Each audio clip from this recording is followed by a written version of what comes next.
네, 오늘 함께 나누실 하나님 말씀은 사도행전 8장 29절에서 39절까지 말씀입니다. 우리 박원준 청년의 인도로 또 여러분들과 교독으로 읽도록 하겠습니다. 성경 교독하겠습니다. 성령이 빌립더러 이르시되 이 수레로 가까이 나아가라 하시거늘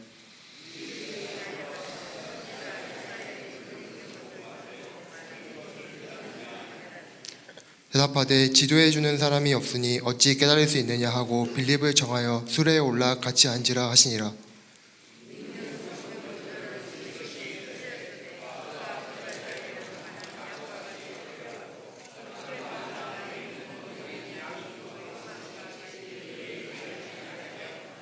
그가 굴욕을 당했을 때 공정한 재판도 받지 못하였으니 누가 그의 세대를 말하리요. 그의 생명이 땅에서 빼앗김이로다 하였거늘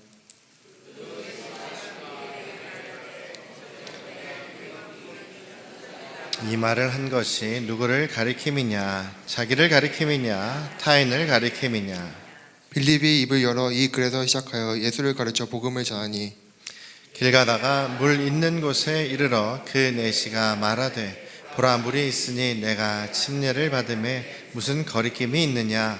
이에 명하여 수레를 멈추고 빌립과 내시가 둘 다 물에 내려가 빌립이 침례를 베풀고 둘이 물에서 올라올새 주의 영이 빌립을 이끌어 간지라. 내시는 기쁘게 길을 가므로 그를 다시 보지 못하니라. 아멘. 할렐루야. 네, 우리 아버지 하나님의 크신 그 은혜와 크신 사랑이 또 여러분과 여러분 가정에 충만하시기를 주님의 이름으로 축원합니다. 우리 믿음의 사람들이 항상 생각해야 될 우리 삶의 가장 궁극적인 그런 삶의 목표라고 한다면 말씀과 또 우리의 삶이 일치되는 그런 삶일 것입니다. 우리 주님의 말씀대로 순종하며 사는 삶. 그래서 그 삶을 살아갈 때 우리의 인생을 내 힘으로 살아가는 것이 아니라 하나님의 돌보심과 하나님의 다스리심 아래 살아가는 그 삶. 그것을 하나님 나라의 삶이라고 합니다. 그래서 하나님 나라의 삶은 한마디로 우리가 하나님의 다스리심을 받는 삶이거든요. 그 삶은 구체적으로 하나님의 말씀에 우리가 순종함으로 인해서 우리의 삶이, 세상에서의 삶이 내 힘이 아니라 하나님께서 이끄시고 하나님께서 주관하시는 그 삶을 살아내는 것이 바로 우리의 그 삶의 궁극적인 목표가 아닌가 싶습니다. 그래서 우리 교회에게 주신 비전, 저의 개인적인 비전이기도 하고 우리의 삶의 목표가 되는 비전의 말씀을 저기 오른쪽에 이렇게 항상 걸어놓고 있지 않습니까? 말씀과 삶을 우리가 서로 나누고 하나님의 나라와 또 하나님의 성품을 드러내는 우리 교회 공동체가 되기를 원하는 것이 항상 제가 기도하고 항상 생각하는 그런 부분입니다. 그래서 우리에게 있어서 말씀이라는 거, 하나님의 말씀과 우리의 삶은 뗄래야 뗄 수가 없습니다. 말씀을 통해서 하나님께서 우리를 이끌어 가시고 또 우리는 그 말씀에 반응하고 순종함으로 인해서 하나님께서 우리를 인도하시고 책임지시는 그런 삶을 경험하는 것이죠. 어제 저희 둘째 딸이 다시 미국으로 갔습니다. 짧게 이제 겨울방학 동안 왔다 갔는데요. 항상 갈 때마다 이렇게 미국 가기 싫다고 자기는 항상 그래요. 너무 힘들다고.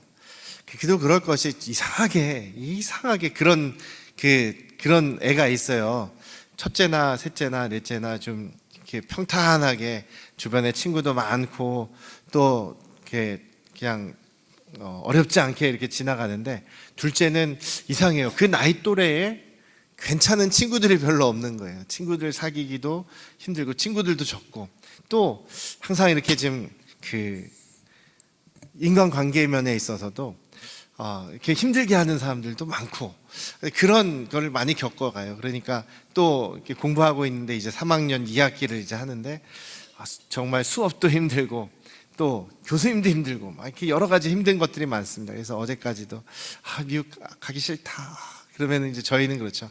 힘들면 쉬어도 돼, 휴학해도 돼, 힘들면 잠깐 멈춰가도 돼. 이제 이런 얘기들을 격려를 합니다만 그래도 이제 본인이 아니에요. 나 이번에 휴학하면 나랑 같이 지금 같이 고생하고 있는 딱 한 명 친구가 있는데 걔도 같이 휴학한다 그래서 안 된다고. 그래서 나 때문에 걔 때문에라도 해야 될 것 같다고 뭐 이렇게 얘기를 하면서 갔습니다.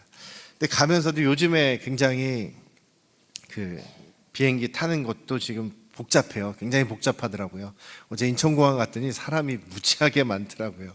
그리고 또 그 요즘에 미국이 그런 그 뭐죠? 그 통관이 이렇게 굉장히 그 보안이 강화가 돼가지고 그 짐을 이렇게 여기서 다 붙이잖아요. 그럼 옛날에는 최종 목적지까지 그냥 가서 찾으면 되는데 이번에는 요즘에는 꽤 몇 년 됐습니다만 미국에 도착하면 일단 짐을 다 찾아야 돼요.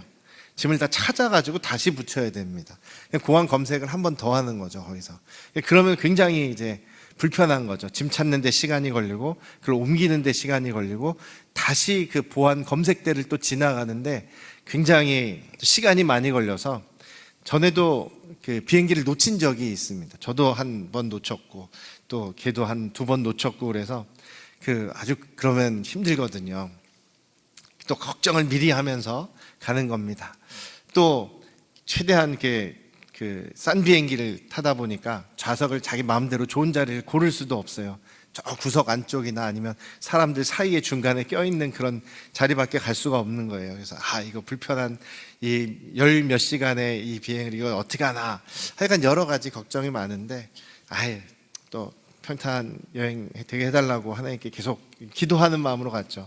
근데 헤어질 때 참 제가 많이 이렇게 울컥합니다. 그래서 항상 보면 이제 눈물도 많이 나고 그러는데 어쨌든 저 어떻게 가나 저기를 또 어떻게 가나 이렇게 걱정을 하면서 오는 거예요.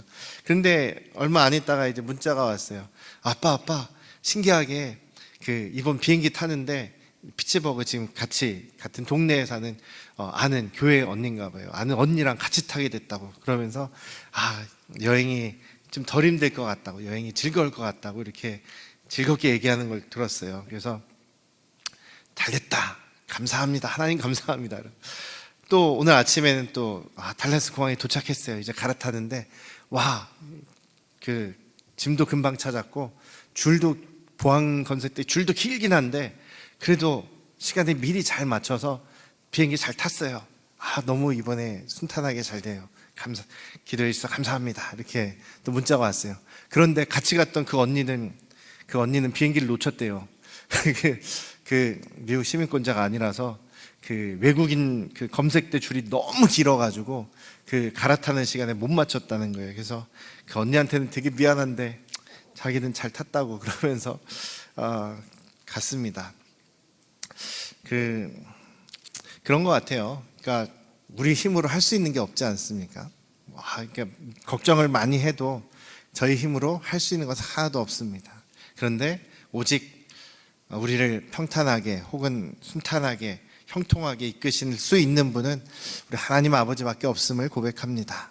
우리 하나님께서 또 여러분들의 삶 속에서도 우리가 하나님을 의지할 때, 하나님을 바라볼 때, 하나님만 붙잡을 때에 우리를 이끄시고 또 돌보시고 역사하시는 놀라우신 은혜와 능력을 깊이 경험하실 수 있기를 주님의 이름으로 축원합니다.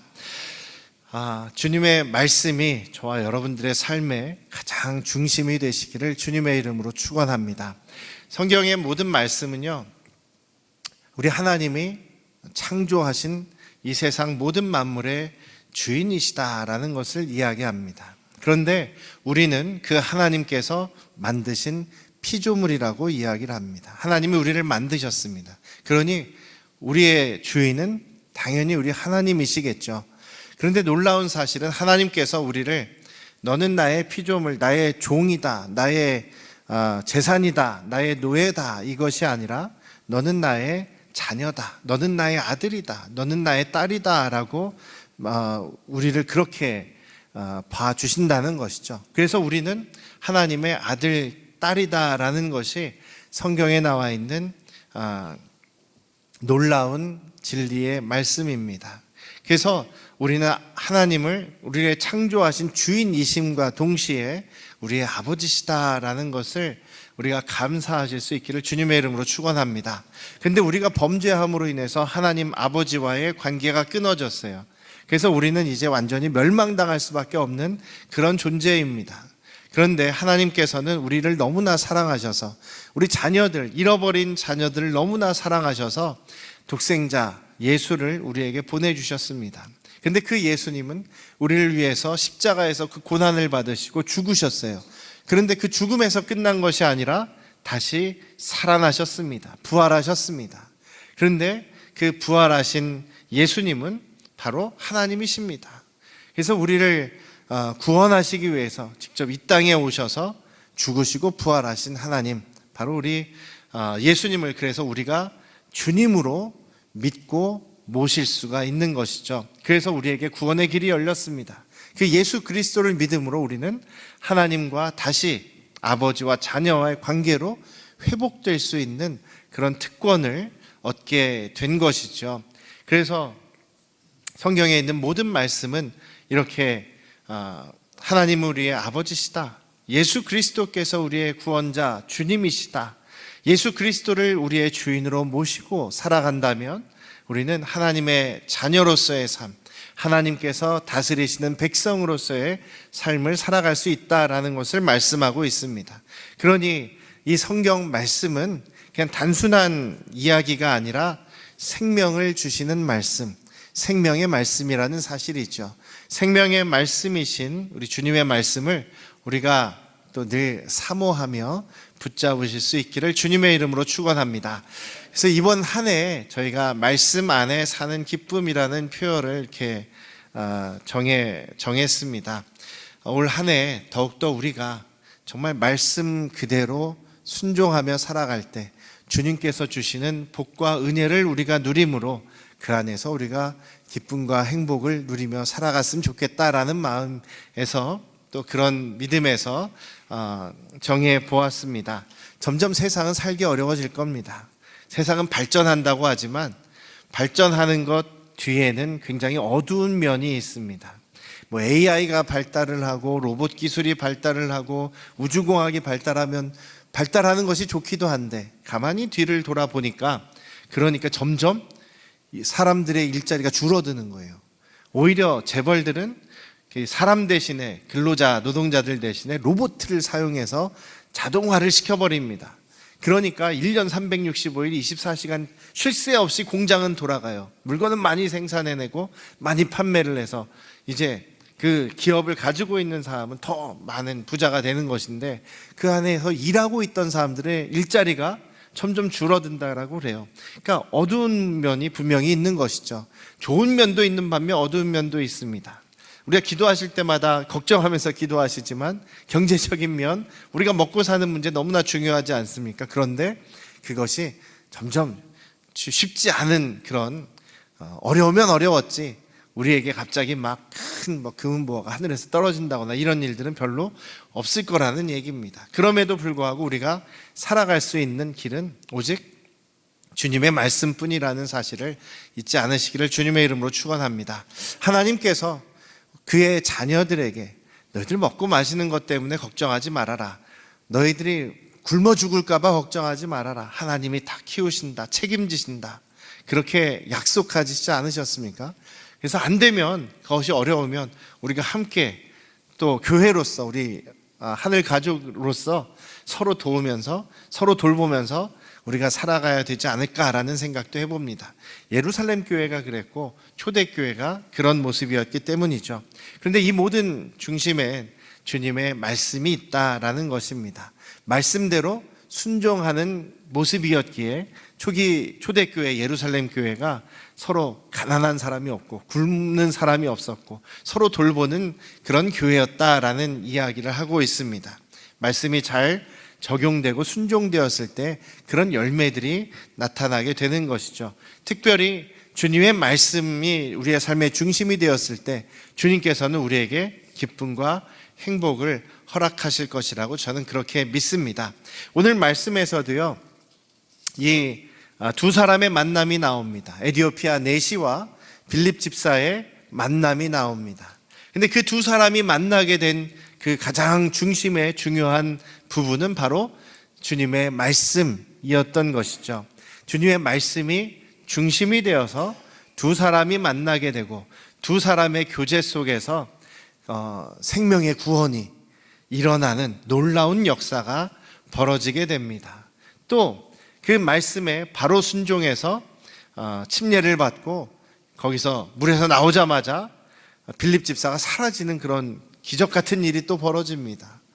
그런데 그 기적을 경험한 이디오피아 내시는 결론적으로 보면 기뻐하면서 그 자기의 길을 돌아갔다라고 이야기를 합니다. 지도를 한번 보여주시면은요, 어떤 상황이냐면 저기 쪽에 예루살렘이 있지 않습니까? 예루살렘에서 이디오피아까지 저 점선과 긴 선과 실선과 점선으로 이렇게 여정이 기록되어 있는데, 지금 이디오피아의 내시, 그 여왕 간다게의 국고를 맡은 가장 중요한 신하 중에 하나인 이디오피아 내시가 이디오피아에서부터 예루살렘까지 그 먼 길을 갔습니다. 그 먼 길을 간 이유는 하나님을 예배하기 위해서 갔다라고 얘기를 해요. 절기를 지킨 것 같기도 하고요. 그 절기를 지키면서 하나님께 예배하는 그런 자리에 참여했다. 이디오피아는 이방 나라입니다. 그리고 멀리 아프리카에 있는 나라죠. 그런데 어떻게 하나님을 섬기는 그런 사람이 있었을까? 그것은 솔로몬 시대에 솔로몬을 방문했던 시바의 여왕이 바로 이제 이디오피아를 다스리는 그런 여왕이었어요. 그래서 스바는 이디오피아와 또 사우디아라비아 남쪽을 이렇게 포함하는 그런 큰 제국이었습니다. 그런 나라의 여왕이 솔로몬을 만나고 하나님을 믿는 그런 사람이 되어, 또 혹자는 그 솔로몬 사회에서 아기가 생겼다. 그래서 그 솔로몬의 그 자손이 이디오피아에서도 그 스바에서도 이렇게 왕족이 되어서 대대로 그 스바를 다스리는 왕족이 되었고, 그것이 이디오피아로 이제 이어지게 됩니다. 그렇게 이야기를 합니다. 어쨌든 그 스바 여왕 때부터 이디오피아는 하나님을 섬기는 나라였어요.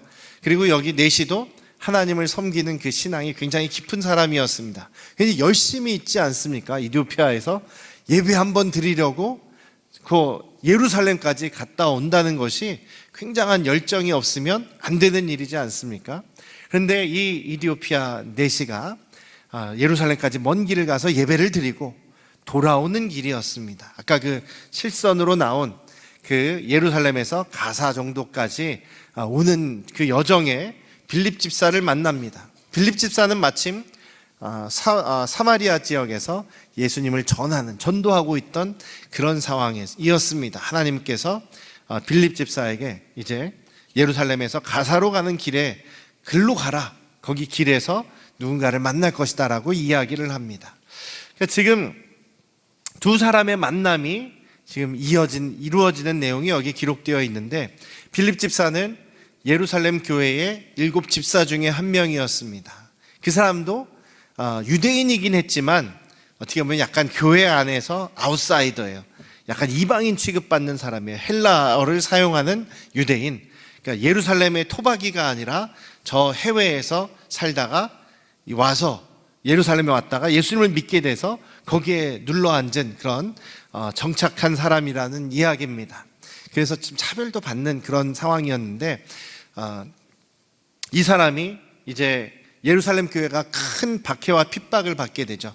스데반 집사가 죽고 나서 사울을 필두로 해서 유대교 사람들이 이제 그리스도인들에게 대해서 엄청난 핍박을 가합니다. 그래서 할 수 없이 예루살렘을 버리고 도망쳐서 피해간 사람들이에요. 그 중에 빌립 집사도 있었습니다. 근데 빌립 집사는 사마리아 동네로 가서 거기에서 머물러 있으면서 또 그 지역 주변의 동네들을 다니면서 예수님을 전하기 시작합니다. 사마리아 사람들도 차별받는 사람들이었어요. 피가 혼혈이 됐다 그래서 유대인 계통이면서도 유대인들에게 사람 취급받지 못하는 사람들이 사마리아 사람들이었습니다. 그런데 빌립 집사도 어떻게 보면 약간 이방 쪽에 있는 사람이었기 때문에 사마리아 사람들과 자연스럽게 교제할 수 있었고, 또 자연스럽게 전도할 수 있게 되었고, 또 예수님께서도 수가성 여인과 그 마을을 전도하셨던 것처럼 지금 빌립 집사도 그 사마리아에서 전도를 하고 많은 열매들을 얻게 됩니다. 그렇게 예수님 어디에서나 지금 박해받아서 도망치는 그런 상황이었어도, 힘든 상황에서도 어디에서나 예수님을 전하는 그런 열정이 있었기에 하나님께서는 콕 찍어서 이 빌립 집사를, 어떻게 보면 굉장히 중요한 사람을 만나는 자리 아니겠습니까?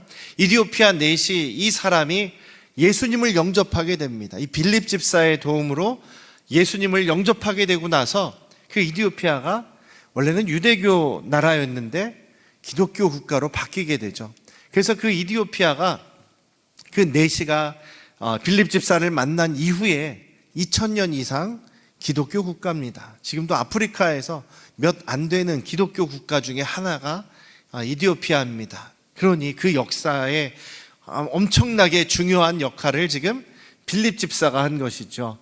그런 빌립 집사는 주님의 말씀에 또 예수 그리스도를 전하는 일에 굉장히 열심히 있는 그런 사람이었다. 주님의 말씀을 알고 말씀을 열심히 전한 사람이었기에 이런 기회를 또 얻을 수 있었다는 것이죠.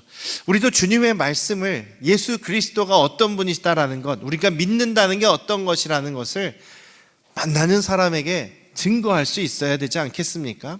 간단하게 예수님이 나를 위해서 죽으시고 부활하셨습니다. 그분이 하나님의 아들이시고 우리의 구원자이십니다. 예수님만이 우리가 구원받는 유일한 길입니다. 왜냐하면 부활하신 분이시기 때문입니다. 이렇게 간단하게 주님의 복음을 전하실 수 있어야 되겠습니다. 그 복음이 우리 안에 계속 있을 때에 우리가 누구를 만나든지 그 이야기를 할 수가 있게 되는 것이죠. 빌립 집사는 그런 사람이었기에 이렇게 중요한 만남을 하나님께서 하게 하신 것입니다. 이 이디오피아 넷이도 마찬가지죠. 굉장히 마음에 사모하는 마음이 있었습니다. 갈급한 마음이 있었죠. 말씀을 정말 열심히 보는 사람입니다. 예루살렘에서 이디오피아까지 길이 굉장히 멀고 그렇게 오늘날처럼 아주 매끈매끈한 도로는 아니었을 겁니다. 수레를 타고 가니까 덜컹덜컹 하겠죠. 그런데도 거기에서 하나님의 말씀을 계속 읽고 있습니다. 아주 답답해하면서 읽고 있습니다. 그럼에도 열심히 읽고 있는 거죠. 빌립 집사에게 그렇게 얘기를 하지 않습니까? 이 말씀을 가르쳐주는 사람이 없어서, 선생님이 없어서 내가 읽긴 읽는데 잘 이해하지 못합니다라고 솔직하게 이야기를 하죠. 말씀을 굉장히 사모하는 사람이지만 말씀을 잘 모르는 그런 사람이죠.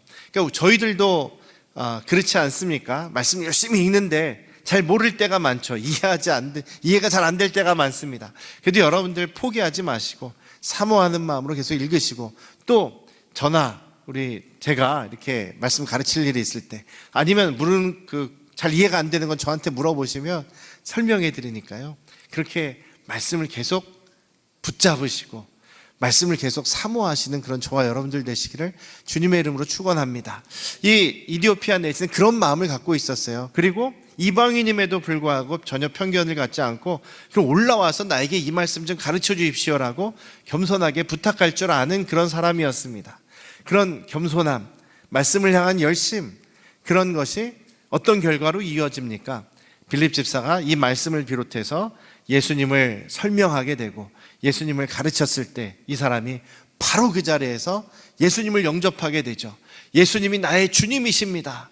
예수님이 나의 구원자입니다. 영접하게 됩니다. 그리고 바로 내려가서 침례를 받게 되죠. 물에 두 사람이 같이 들어갑니다. 이제 이 이디오피아 내시를 침례를 주죠. 물에 완전히 들어갔다가 나오게 됩니다. 죽음과 부활의 상징인 침례를 받게 됩니다. 또한 이것은 이제는 나 자신은 옛사람은 죽고 예수 그리스도로 새 사람이 됩니다라는 표현이 침례 아니겠습니까? 그러니까 우리가 예수님을 정말 나의 주님으로, 나의 주인으로 모신다면 침례는 당연히 받아야 되는 것이죠. 당연히 이것은 우리의 신앙 고백입니다. 예수님을 믿는다라고 한다면 우리가 삶 속에서 혹은 이 의식을 통해서 신앙 고백을 할 수 있어야 되는 것이죠. 이 이디오피아 내시는 그 자리에서 바로 그 신앙 고백을 한 것입니다. 그리고 나서 이 사람은 그때서부터 그리스도인이 되었고 이디오피아에 있는 모든 사람들이 예수님을 믿게 되는 그런 그리스도 국가가 되는데 큰 역할을 하게 되는 것이죠. 그 중심에 우리 예수님이 계십니다. 주님의 말씀이 있었습니다. 그 주님의 말씀으로 인해 이 내시가 구원을 받게 되고 새로운 생명으로 거듭나게 되었습니다. 그리고 또한 우리 주님께서는 그 내시에게 놀라운 기적을 보여주십니다. 기적을 직접 경험한 사람은 빌립 집사죠. 한순간에 이렇게 사라져서 순간이동을 하게 됩니다. 이 내시가 보는 앞에서 사라져 버립니다. 아니, 물에서 나오고선 사라졌다니까 물 이렇게 얼굴 닦고 있을 때 사라져 버렸을지도 모르겠습니다. 여러분들은 그런 만약에 초능력이 있다면 어떤 능력을 가장 갖고 싶으십니까? 저는 순간이동을 이렇게 빌립 집사처럼 갑자기 눈 감았다 떴더니 사라져 버렸어요. 그래서 지금 원래 그 예루살렘에서 가사로 가는 그 길 위에 있다가 갑자기 이 그러니까 아스돗이라고 하는 다른 도시로 이동해 버립니다. 그래서 초능력을 갖고 싶다라고 한다면 여러분들은 어떤 초능력을 갖고 싶으신가 한번 생각해 보신 적이 있습니까? 저는 우리 애들하고 가끔 그런 얘기를 하거든요. 만약에 너에게 초능력이 있다면 어떤 능력이 제일 좋겠니? 하늘을 나는 게 좋겠니? 아니면 이렇게 깜빡했을 때 여기 있다가 미국에 갔다가 여기 있다가 그럼 돈 안 들잖아요. 여기 있다가 미국에 있다가 이거 어떤 게 좋겠니? 딱 물어보면 저희 애들은 그걸 좋아하더라고요. 그 기계와 통하는 거. 그러니까 뭐죠? 기계의 언어를 알아가지고 다 이렇게 손만 대면은 기계와 말이 통해가지고 은행에 막 다 접속을 해가지고 돈을 다 끌어온다든지 막 이런 능력 있지 않습니까? 그런 걸 원한대요. 저는 순간 이동을 했으면 좋겠는데 성경에 나와 있으니까. 어쨌든 이런 기적의 능력을 또 이디오피아 내시가 보게 됩니다. 주님의 말씀이 중간에 있고 주님의 말씀을 사모하는 이 사람에게 생명의 열매가 맺어지게 되고 하나님의 능력의 기적을 경험하는 역사가 벌어지게 된다는 것이죠.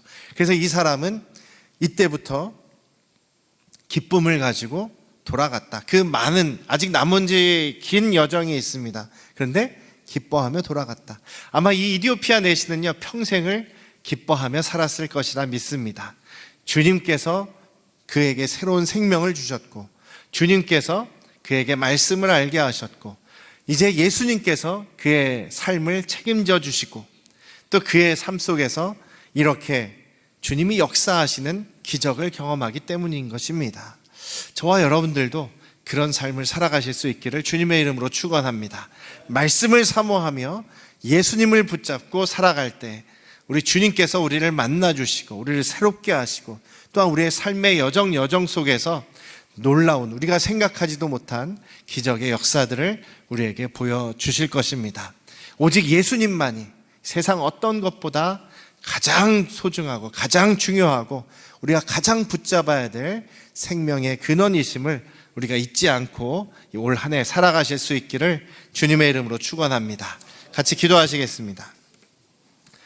아버지 하나님, 예수님으로 인해서 또 주님의 말씀으로 인해서 이 이디오피아 내시는 새로운 생명, 새롭게 살아나는 그런 그 중생의 경험을 하게 됩니다. 또 우리 하나님께서 보여주시는 놀라운 기적을 경험하게 됩니다. 그의 삶에 또한 기쁨이 가득 차게 되었습니다. 이 모든 것들이 예수 그리스도를 우리의 중심에 모시고 주님의 말씀을 붙잡고 살아갈 때 있어지는 놀라운 일들이라고 믿습니다. 우리 안양 성도교회 가족들은 2026년 올 한 해를 살아가는 동안에 오직 주님의 말씀을 가까이 하며 살아계신 예수 그리스도를 우리의 중심에 항상 모시고 주님을 바라보며 살아감으로 인하여서 주님이 주시는 그 은혜, 주님이 주시는 생명, 주님이 주시는 놀라운 기적의 능력들을 경험하며 살도록 역사하여 주시옵소서. 예수님의 이름으로 기도드렸사옵나이다. 아멘.